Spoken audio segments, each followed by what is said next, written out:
Salut à toutes et à tous, c'est Pro Football et nous sommes là pour une nouvelle vidéo de la presse.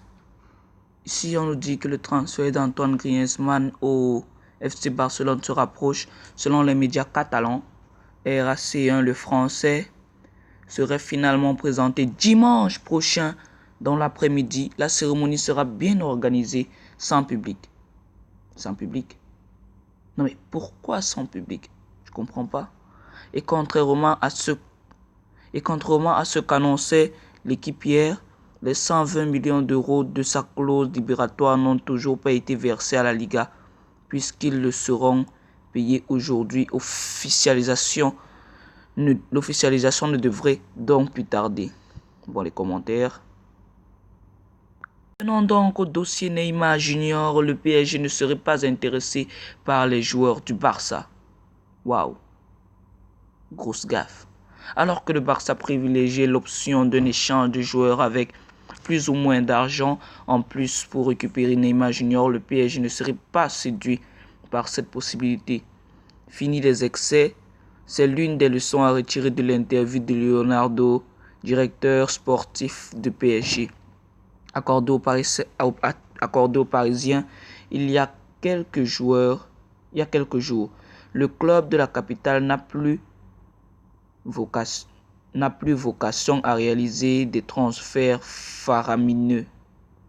Reculer d'un pas pour avancer de 10, dit le Brésilien, qui ne semble plus disposé à se servir du portefeuille des propriétaires qatariens. Cela ne concerne visiblement pas que le montant des transferts, mais aussi les salaires versés aux joueurs. C'est du moins ce que l'on peut déduire, des dernières informations versées au dossier Neymar par le rédacteur en chef du journal allemand Bild. 18 minutes plus tard, c'est officiel, Antoine Griezmann est désormais un joueur du Barça qui a annoncé sa signature pour 5 ans ce vendredi. Sa clause de 120 millions d'euros par Atlético de Madrid a été payée. Antoine Griezmann a un nouveau club comme attendu depuis quelques semaines. Le Français quitte l'Atlético de Madrid pour le FC Barcelone qui a payé sa clause libératoire de 120 millions d'euros avec le club madrilène. Il a signé pour 5 ans, soit jusqu'en 2024. Sa nouvelle clause libératoire est fixée à 800 millions d'euros. C'est donc la fin d'un long et tumultueux chapitre pour l'une des stars de l'équipe de France. Un chapitre officiellement entamé le 14 mai dernier, quand avant même la fin de la saison, le champion du monde avait annoncé son départ des Colchoneros dans une vidéo partagée par son club. Le Barça était déjà cité comme probable destination et l'Atlético ne semblait alors pas s'y opposer jusqu'à ce qu'il sorte de silence en fin de semaine dernière. Avec violence, agacé par les supposées négociations secrètes entre les Français et le Barcelone dès le mois de février, les dirigeants madrilènes ont dénoncé un manque de respect à l'égard de leur formation et ont dans un communiqué appelé à Griezmann qu'il était attendu à la reprise de l'entraînement dimanche, séance à laquelle il n'est jamais venu.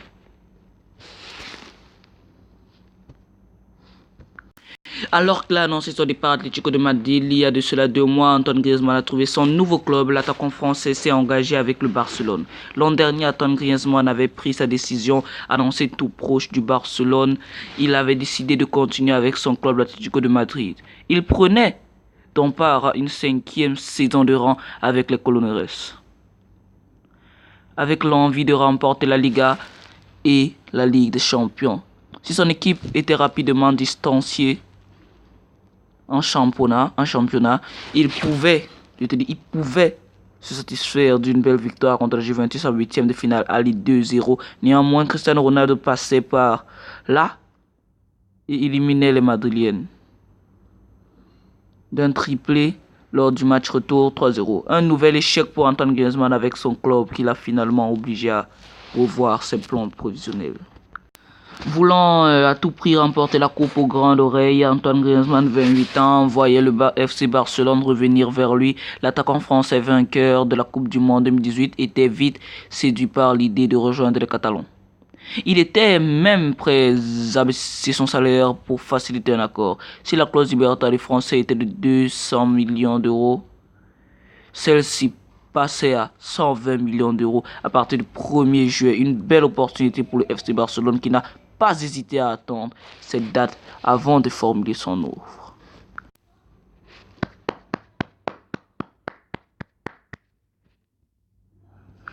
À la une pour la Juventus de Turin après une superbe saison avec la Just, ponctuée par une demi-finale de Ligue des Champions. Mathis Delay, 19 ans, anime le mercato estival alors que plusieurs clubs se sont positionnés pour recruter le défenseur Barça PSG, ainsi etc. C'est finalement la Juventus qui devrait rafler la mise.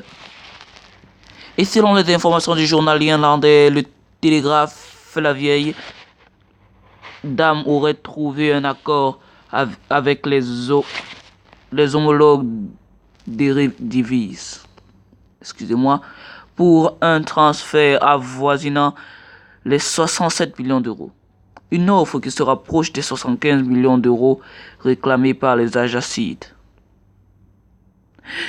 Les Piémontais espéraient pouvoir présenter le joueur samedi, date à laquelle Cristiano Ronaldo est de retour à l'entraînement. Il reste quelques détails encore à régler, mais ce n'est plus qu'une question d'heure, assure le média local. La revue de presse. Voici les matchs qui ont été joués il y a cela pas mal de temps. Et c'est sur ça que la vidéo se termine. Et le Barcelone-Chelsea le 23 juillet 2019. Liverpool-Séville 22 juillet. Juventus-Tottenham le 21 juillet. Bayern-Real, wow, un bon match. Le 21 juillet. Arsenal-Fiorentina le 21 toujours. Atletico-Numancia le 20. PSG-Nuremberg le 20. Manchester United, Inter Milan le 20. Et Liverpool-Dortmund le 20. On voit un peu les votes.